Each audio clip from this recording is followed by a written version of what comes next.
저는 신앙인으로서 시대가 이게 좀 잘못되어 가고 있다. 그래서 이제 뜻있는 분들께서 이런 일, 시대적인 증언해야 되지 않느냐 이렇게 말씀을 주셔서 그냥 대체로 우리 이부영 선생님께서 언론인 출신이니까 주로 이런 작업은 다 해주시고 저희들은 그냥 뜻만 전달하는 그런 역할을 했습니다. 이제 그러면서 실제적으로 이제 가장 큰 저희들의 관심은 지금 이 윤석열 이 정권의 무자비한 그 폭거, 비이성적인 이러한 정책, 이거는 우리가 막아야 되겠구나.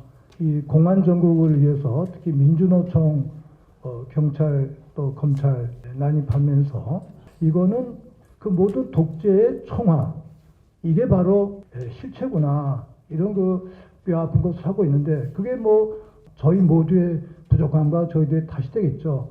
이 내용들 힘을 모아서 우리가 꾸짖고 또 교정하고 그래서 정말 우리 시민들 정말 주체가 되는 그러한 아름다운 민주공화국을 이룩해야 되겠다. 그러한 단순한 마음으로 함께 했습니다. 함께 하신 모든 분들의 좋은 뜻, 우리가 오랫동안 민주주의 인권 또 남북의 평화 공존을 위해서 노력해 왔었는데 그 가치를 계속 지속할 수 있도록 함께 해주시고 또 후배들과 손을 잡아주셔서 참 좋겠습니다.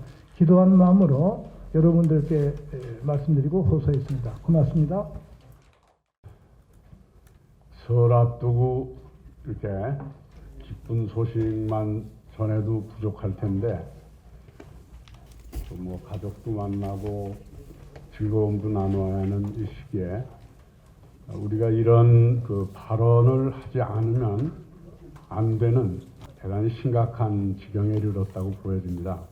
아마 선생님들 여러분들께서도 이렇게 오만과 폭주를 거듭하는 윤석열 정권을 놔두고 우리들이 뭐하고 있나? 뭐 스스로에게도 그런 그 자문을 하고 계셨을 것이고 그런 그 큰 전국적 규모의 양심적인 목소리가 모여져야 되겠다. 더 늦출 수가 없다. 뭐 이런 얘기를 지난해 11월경부터 우연한 기회에 모였어요. 그 12월 15일경에 문재인 대통령을 찾아갔습니다. 지금 이 시기는 윤석열 정권이 문재인 전 대통령 쪽을 친북 세력으로 몰아서 북측과 내통해서 뭐 그걸 얼버무리려 한다. 이렇게 친북 세력으로 문 전 대통령 정권을 몰고 12월 그 15일 이후 본격적으로 논의를 해서 제게 뭐 문안을 정리해보라. 그리고 네 사람 논의한 거를 주로 해서 또 문 대통령 만났던 것을 주로 해서 검찰 독재 저지하는 국민행동 이런 이름으로 성명을 좀 내보자. 그 문안을 검토하고 대체적인 합의를 이뤘습니다. 그 뒤에도 여러 차례 만나서 의견 교환을 하고 보충을 하고 그래서 성안을 한 것이 오늘 여러분들에게 말씀드린 제안서입니다. 이름도 검찰 독재와 전쟁 위기를 막기 위한 비상시국회의로 검토돼서 다 합의해서 바꿨습니다. 윤석열 정권이 등장한 지 8개월 동안에 우리에게 무슨 일이 일어났습니까?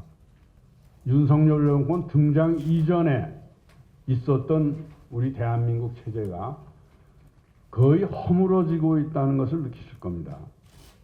무엇보다도 중요한 것은 한반도 전쟁이 일어날지 모른다는 사실입니다. 전쟁뿐만 아니라 그냥 전쟁이 아니라 핵전쟁이 임박했다는 느낌을 굉장히 받고 있습니다. 윤석열 정권과 미국은 북을 선제 공격을 하고 대량 보복을 하겠다는 걸 설명을 했고 그에 대해서 북쪽은 남쪽을 적으로 규정하고 핵무기로 공격할 수 있다. 이런 얘기까지 했어요. 이건 처음 있는 일입니다. 남을 동족유군 안 한다고 그랬는데 남을 핵무기로 공격을 하겠다라고 한 얘기는 처음 있는 일입니다. 최근엔 한국에 주재하는 미국 대사관을 비롯한 각 외국 대사관과 한국 주재 외국 특파원들이 정말 전쟁이 일어날 경우에 자기들은 어떻게 하는가 굉장히 심각한 고민들을 하고 있다고 그래요.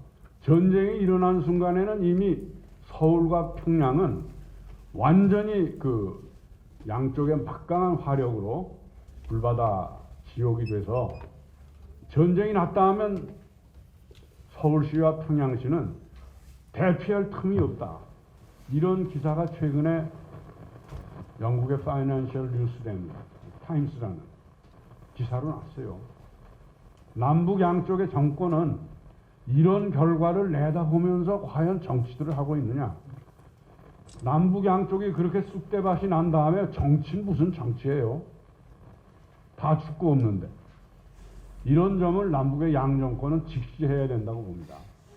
두 번째는 정권이 등장을 했으면은 더구나 야당이 국회 다수를 차지하고 있는데 야당과 대화를 해야 될 거 아니겠어요?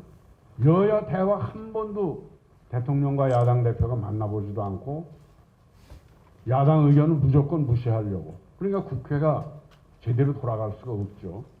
협치라는 게 이 윤석열 정권에서는 찾아볼 수가 없습니다. 그리고 자신이 거두었던 검찰을 동원해서 이 잡도 뒤지고 있습니다. 전쟁 위기 속에서 먹고 살기도 힘든 이 국민들은 불안과 초조에 내몰리고 있고요. 그래서 다들 이렇게 생각을 합니다. 정리하면은 군부 독재가 물러가더니 이제 검찰 독재가 나타났구나.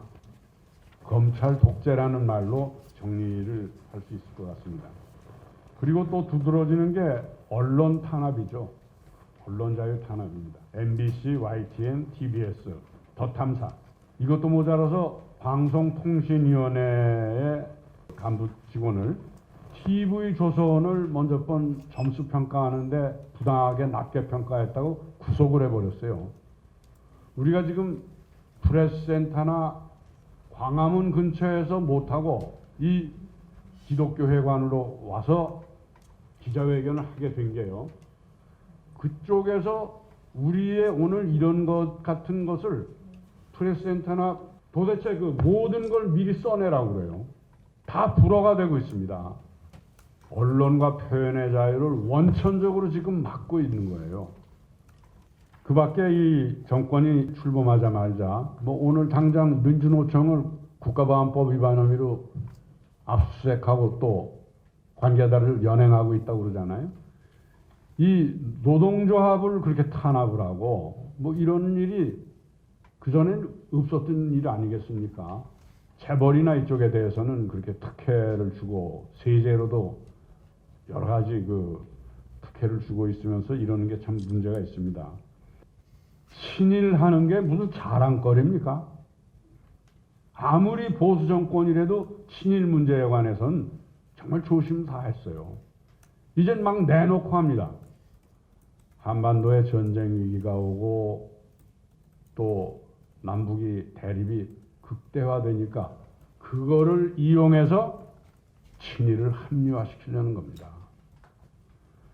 최근에는 강제 동원됐던 분들에 대한 피해 보상을 일본 정부가 그리고 전범 기업들이 거부하니까 우리 정부가 국민 세금을 가지고 그걸 대리 배상을 해주겠다는 거 아니에요? 왜 일본이 전쟁 범죄 저지른 건 대한민국 정부가 국민 세금을 가지고 배상을 해줍니까? 이런 말도 안 되는 짓을 하고 있어요. 저는 오히려 이런 것이 우리 국민들 속에 DNA로 남아있는 일본 문제에 대한 그 DNA를 건드리는 거라고 지금 봅니다. 우리가 눈을 똑바로 부릅떠야 될 것 같습니다.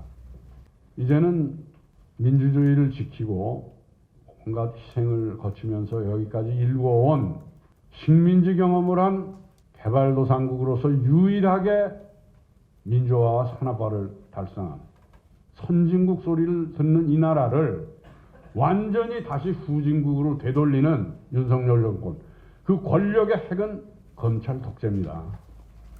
그것을 저지하기 위해서 모두 다 함께 나서야 되겠고, 부문과 지역별로 이 서명운동에 동참을 해서 0.73%를 이긴 저 정권을 금방 퇴진하라, 이런 얘기는 저희들로서는 차후에 좀 밀어넣겠지만 저지는 해야 될 것 같습니다.